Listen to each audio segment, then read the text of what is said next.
Yo, hello everybody.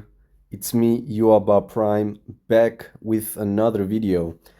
It's been a long time since I have made videos, like 1 month from now. And the game I've continued to play, but life is taking a bit of a change to me right now, and I'm having some stuff to like deal in real life and not really being so much motivated, I guess, or like willingly to make a video on YouTube. Not that it takes too much effort, but it doesn't take too much effort to do them. But sometimes you don't have time. And in today's videos, we're gonna have a follow-up explaining video on what happened on the KvK, and also showing you on my armaments upgrades, because mainly that was the initial thumbnail, and that's not a clickbait. I do not do clickbaits, so we're gonna go in and see what has changed, like what has Yacht done. As you can see, boom, you see destructive and invincible. So I got really lucky on this particular armament. I had good amounts of health and defense, and that really put me on that actually position to make a decent fair inscribe this armament there. And I think it's pretty good for field, and mainly that's what this account is gonna be all about from now on. I'm not gonna go on that path of stress and drama and foolishness on like trying to get myself into railing or garrison or anything. All I need is my city to have a decent garrison, that if I'm in the bad spot, I do have the defense to actually punch right back at the enemy's face. And all the flags and other stuff, it's up to somebody else who has the armaments, tech, and anything else to do all that stuff. And the upgrade was from this, which is a double inscription, which is mid, to be honest. And it went to Invincible, which is a really cool and very good inscription, legendary inscription overall. Also, I got this this armament as well, which is crazy. The stats are amazing. Health. I know there's gonna be crybabies who'll say, you miss 0.5% of health, but I think this armament slaps. It's pretty good, and for field viable, it's super good for field. As for destructive, I really thought um, a lot about this move, as to like rage, getting like 100 rage decrease on the field may actually really impact the outcome of my battle. But overall, I do not see, and I don't have an inscription like even robust. You cannot tell me that 3.5% health beats 3.5% boost to normal damage dealt. I really doubt that. That we actually put all damage, normal damage, to be actually a bit better. And this is a boost, because boost and uh, bonuses, it's a bit different. But overall, um, I've asked a lot of people, man, and I just asked Big Kane as well, and he was like, bro, I'm using destructive, and it's field viable, and I'm like, bro, it should make sense, right? Like, I don't think robust is equal to destructive. Like, I get it if you have like a double inscription and you have robust magically, and you have that battle ready type of rare inscription with robust in that just beats this overall. It really beats it. but not gonna lie, I just feel better of having this destructive here, and even if I've like regret it, which may happen, we still have this conversion stones, which big shout out to Lilith for actually making these good changes, for allowing us to correct our mistakes. Overall, it's a good step to actually making the players, the new players experience better, but also improving the quality life of the old players that are still continuing to play, and making this game really really fun, and actually spending, and also being active on community and all that stuff. I would say this is a really good upgrade from what I had before. I'm having good stuff on Canyon, for example. I can see a big difference there, overall, even though my Canyon lineup sucks and it's not meta, and I know that, but I'm not willing to have a Trajan or a Philip right now as of this moment.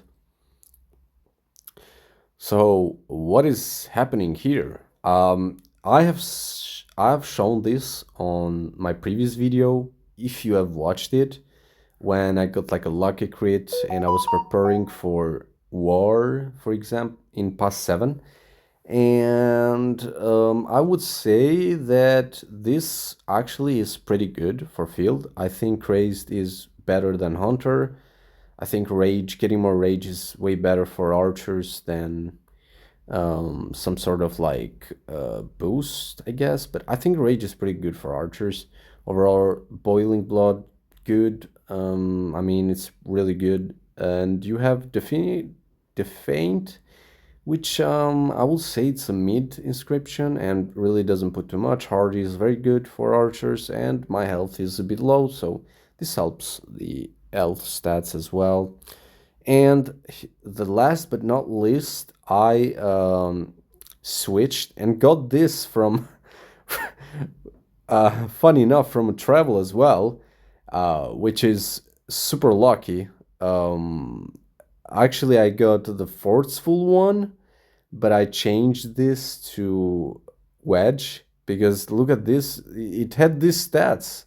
It was super good. It was super clean. Then it was ready for my Huo, for this bad boy, and that's super fine. That's nice. And that's sort of like puts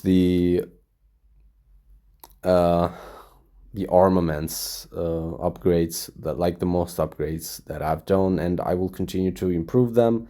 Sadly enough,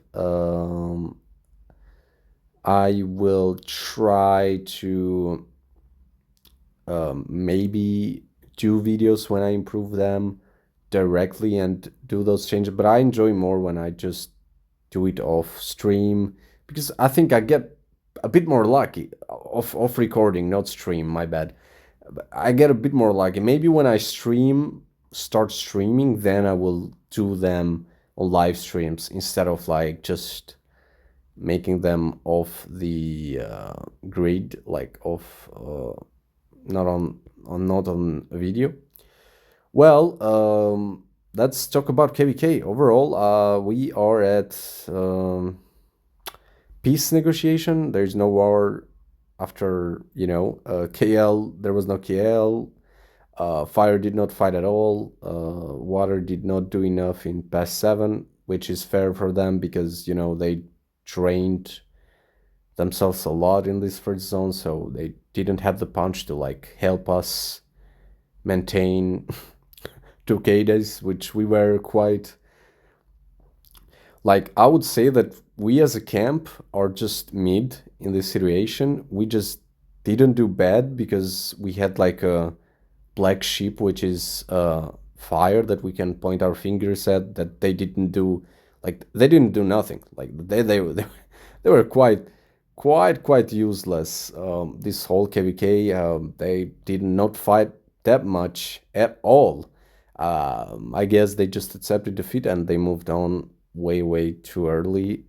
We did well, at least we did not just give up straight up. with what we had, we did very well. Water did amazing. Actually, out of all us, they performed better. I mean, their KD is much way better than our KDs on the camp. And yeah, there was like a lot of not of like really good field fighting in our camp. People were like backing off, and there was more likely just sort of back and forth, and everybody was trying to get the better trades, and it just quite sucks. I did achieve something though.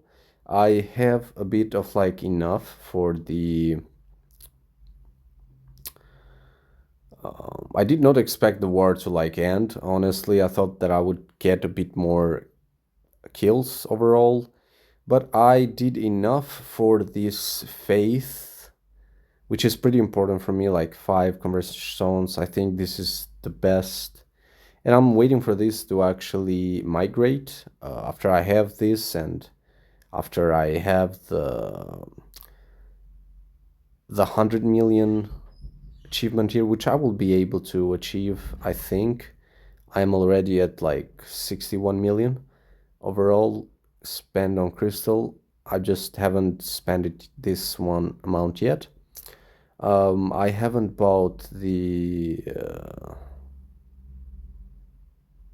crystal quest, which I will buy to like make the process even faster, and then I will leave this kingdom, because this kingdom is not a great kingdom for a field fighter. It's very much disappointing to say, but that there is not a lot of players to actually move on to help you support on the field and actually have like a decent fight in KvKs. And you know, even if it's a losing KvK, you still should have enough players on the field to make a lot of kills. And partially my mistake was that I skipped first zone into hoping that, you know, because of my low tech.